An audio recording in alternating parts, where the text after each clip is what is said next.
آپ صلی اللہ علیہ وسلم کی حدیث ہے کہ صدقہ دینے سے مال کم نہیں ہوتا، بلکہ صدقہ تو انسان کی گناہوں کو اس طرح مٹاتا ہے جس طرح پانی آگ کو بجھا دیتا ہے۔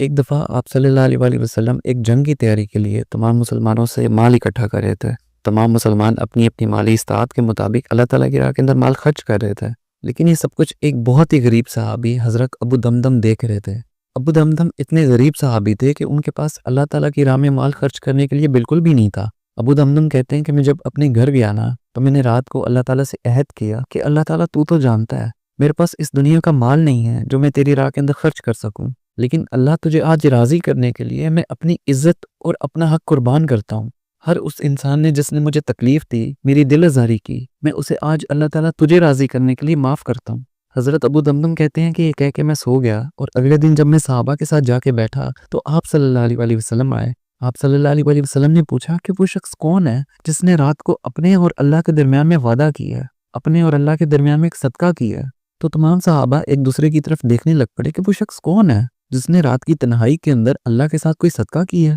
آپ صلی اللہ علیہ وسلم نے دوسری دفعہ پوچھا کہ وہ شخص کون ہے جس نے کل اللہ کو راضی کرنے کے لیے صدقے میں اپنی عزت اور اپنا حق اللہ پر قربان کر دیا ہے؟ حضرت ابو دمدم کہتے ہیں کہ میں نے بڑی شرمندگی سے اپنا ہاتھ کھڑا کیا اور میں نے کہا کہ رسول اللہ، وہ شخص میں ہوں۔ حضرت ابو دمدم کہتے ہیں کہ جب میں نے شرمندگی سے اپنا سر اٹھایا تو میں نے دیکھا کہ آپ صلی اللہ علیہ وسلم مسکرا رہے تھے، اور انہوں نے مجھے کہا کہ ابو دمدم، خدا کی قسم، مجھے میرے اللہ کی قسم، اللہ نے تیرا صدقہ قبول کر لیا۔ اور آپ صلی اللہ علیہ وسلم کو حضرت ابو دمدم کا یہ صدقہ اتنا پسند آیا کہ جب کبھی بھی صحابہ کی آپس میں کوئی بحث ہوتی تو آپ صلی اللہ علیہ وسلم ان سے کہا کرتے تھے کہ تم لوگ ابو دمدم کی طرح کیوں نہیں بن سکتے؟ تم لوگ ابو دمدم کی طرح اللہ تعالیٰ کو راضی کرنے کے لیے ایک دوسرے کو معاف کیوں نہیں کرتے؟